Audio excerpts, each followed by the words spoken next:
Alors, il y a une autre branche sur laquelle je voulais vous dire quelques mots également, parce qu'elle me paraît extrêmement importante par l'utilisation qu'elle est faite aujourd'hui, ce sont les ONG. Les organisations non gouvernementales ont pris une importance considérable parce qu'elles sont des vecteurs d'opinion dans la mesure où elles sont censées représenter, je dirais, le bon sens et l'honnêteté par rapport aux autres, et surtout parce qu'elles nous touchent non pas par des arguments qui sont mathématiques ou raisonnés, mais qu'elles nous touchent essentiellement par des arguments émotionnels. Or, l'influence, c'est quelque chose qui va forcément, puisqu'à partir du moment où ça doit vous faire réagir, va vous toucher dans l'émotionnel. On ne peut pas influencer quelqu'un uniquement par la raison pure. On doit l'influencer pour qu'il adopte quelque chose. Ça ne peut pas être uniquement par la raison pure, il faut aussi, les philosophes ont très bien expliqué, il faut aller plus loin. Il faut reprendre Lacan et les autres, il y a beaucoup de choses à dire là-dessus. Donc, il faut aller plus loin, et les ONG ont cet avantage, c'est que dans la défense du concept de l'idée de chaque ONG, il y a une charge émotionnelle extrêmement forte, en général, qui concerne l'avenir. L'avenir de nos enfants, l'avenir de la planète, l'avenir de notre sécurité, l'avenir de notre santé. Les ONG sont toujours dans l'avenir, même si l'on parle de la pauvreté au présent, on se projette toujours dans l'avenir, ne serait-ce que pour dire qu'il faut éradiquer la pauvreté. Or, éradiquer la pauvreté, c'est parler de l'avenir, puisqu'elle existe aujourd'hui. Donc, on est bel et bien, avec ces ONG, on est dans un support extraordinaire au niveau de l'influence.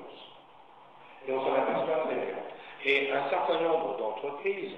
un certain nombre d'États n'ont pas hésité ou n'hésitent pas à récupérer des ONG ou à carrément créer des ONG pour atteindre leur fin dans le cadre d'actions d'influence. Et ça, c'est quelque chose qui me paraît extrêmement important parce que ça veut dire qu'il va falloir qu'on apprenne, les professionnels apprennent à décoder les messages des ONG, apprennent à repérer dans les ONG celles qui sont véritablement, je dirais, entre guillemets, honnêtes,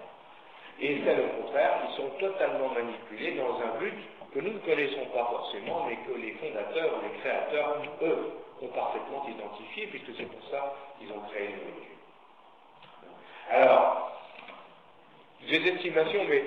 là c'est difficile de savoir, mais les estimations réelles, actuelles, par différents think tanks, par différents lieux d'études, laboratoires d'études sur ce domaine, ont montré qu'à peu près, aujourd'hui, à peu près 70% des ONG dans le monde sont manipulées, par les uns ou par les autres.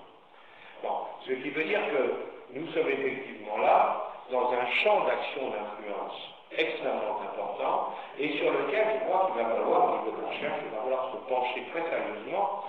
d'une part pour bien en comprendre le mécanisme, mais aussi pour voir comment, et là ce serait pour la question de défense et de protection, comment on peut se protéger par rapport à ça, à savoir comment faire pour que l'auditeur, le spectateur, celui qui va recevoir l'information, puisse faire la part des choses entre ce qui est une réalité à peu près vraie ou à peu près objective, et puis une réalité déformée par les uns ou par les autres, au profit des uns ou des autres. Alors vous comprenez bien quand c'est le troisième élément. Ça va, après le horaire? Oui, très bien. Vous comprenez bien au niveau de tout cet ensemble qu'il y a trois types d'acteurs, je dirais, qui peuvent pratiquer l'influence. Il y a l'individu, il y a le petit groupe, la petite société, et puis il y a le grand groupe multinational ou les grands pays. Il est évident qu'il suffit de l'énoncer ces trois éléments, ou ces trois catégories, pour comprendre que l'influence ne peut absolument pas être la même selon qu'elle est exercée par un individu, par un groupe ou une petite PME, ou une PME-PMI, ou une grande entreprise multinationale, ou un grand État. On va avoir donc à chaque fois des choses différentes.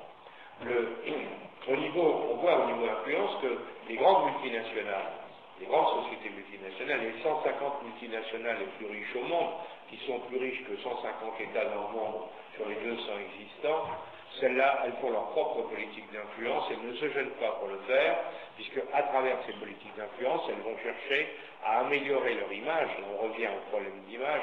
elles vont chercher à améliorer leur image et à se faire percevoir comme je dirais, des entreprises qui méritent non seulement de vivre, mais d'être encouragées, d'être accueillies partout, parce qu'elles apportent quelque chose de bien, donc elles ont une image positive. Elles vont influencer de manière positive. Elles ont les moyens de le faire directement, parce qu'elles ont de grands moyens financiers, elles ont de grandes ressources. Les États, c'est pareil. Les États, c'est pas la même chose. Et on le voit bien avec tout ce que ça peut comporter en fonction des problèmes. Par contre, quand on arrive aux petites entreprises, aux petits groupes, aux petits États, on voit bien qu'eux n'ont pas la capacité de mener des actions d'influence qui vont réellement pouvoir impacter la cible ou les cibles. Et donc là, on voit bien qu'ils ne peuvent plus le faire tout seuls et que, je dirais, ces groupes, ces petites sociétés ou ces groupes vont devoir se regrouper.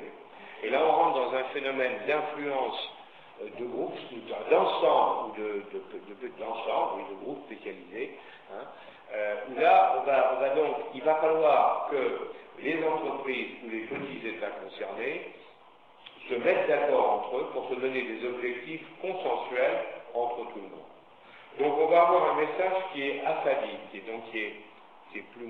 moins percutant que la grande entreprise, la grande multinationale ou le grand État qui a tous les moyens pour pouvoir aboutir à ses fins. Et donc à partir du moment où il y a un message qui est obligé d'être consensuel, donc il va réduire son impact, on s'aperçoit que l'influence devient beaucoup plus diffuse, et donc le résultat est forcément bon.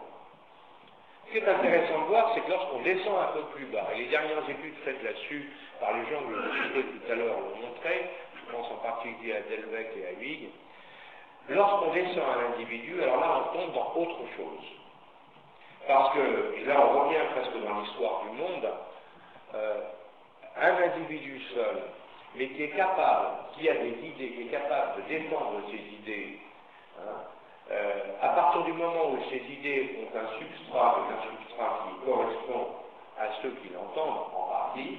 alors il est capable effectivement de faire changer les choses d'une manière beaucoup plus importante, parce qu'en réalité, son message, c'est pour ça que c'est une influence, mais c'est une influence, je dirais, presque partagée par celui qui la reçoit, parce que le message de l'individu tout seul va correspondre à une attente non répondue, une attente non répondue par celui qui va le recevoir. Celui qui va le recevoir est en train voudrait que quelqu'un lui dise quelque chose, et le message de l'autre va exactement correspondre à ce qu'il attend. Donc ce n'est plus exactement l'influence comme je vous l'ai donné tout à l'heure, puisque dans la définition de l'influence que je vous donnais, on changeait complètement l'état d'esprit de quelqu'un sans qu'il s'en rende compte, en l'amenant à penser lui-même quelque chose. Là, on part d'un aspect, pour que ça marche, au niveau de l'individu, on part d'un aspect positif, c'est que l'individu a envie que ça change et attend qu'on lui apporte des arguments, et donc attend qu'on lui forme, qu'il se forme sa mentalité avec des arguments venus d'ailleurs pour répondre à ce que lui déjà pensait au départ. Donc c'est un phénomène un peu différent. Donc on voit que l'influence en définitive, on dit un peu générique, c'est la même chose, mais en réalité, dans chaque niveau, c'est quelque chose de différent. Et là encore, il y a un champ d'études à faire, parce que l'individu qui arrive à bouger les foules, c'est une chose, ça on commence à connaître, mais plus on monte dans la hiérarchie, plus c'est difficile, et il va quand même falloir un jour qu'on affronte la réalité de ces grandes sociétés multinationales et de ces capacités d'État à changer les choses. Donc, voilà un peu, moi, ce que je voulais vous dire sur l'influence, ce que je pouvais vous dire sur l'influence, sachant, comme vous l'avez compris,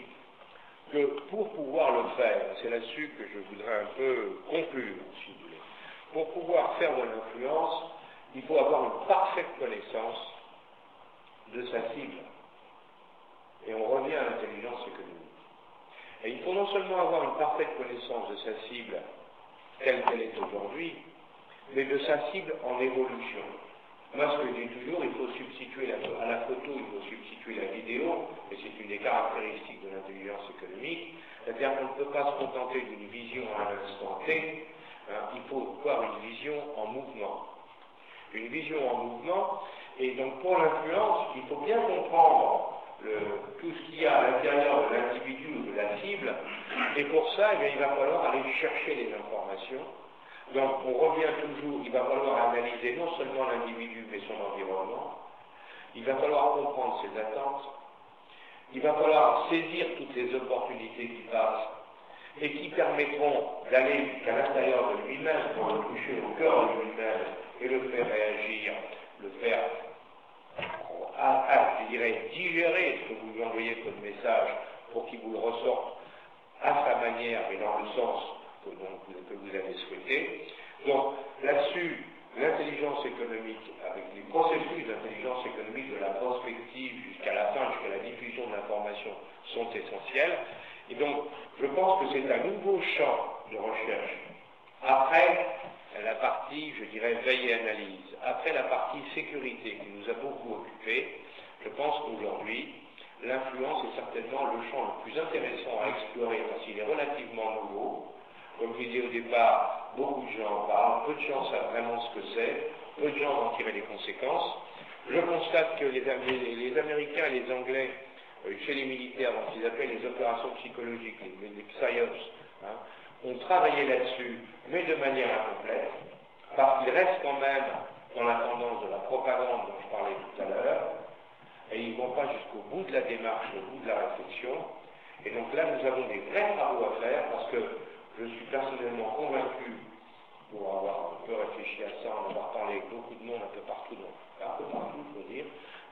je suis convaincu que c'est aujourd'hui certainement un des plus beaux champs d'expérimentation que nous ayons entre les chercheurs et puis ceux qui sont les réceptacles de ces opérations d'influence, allant de l'individu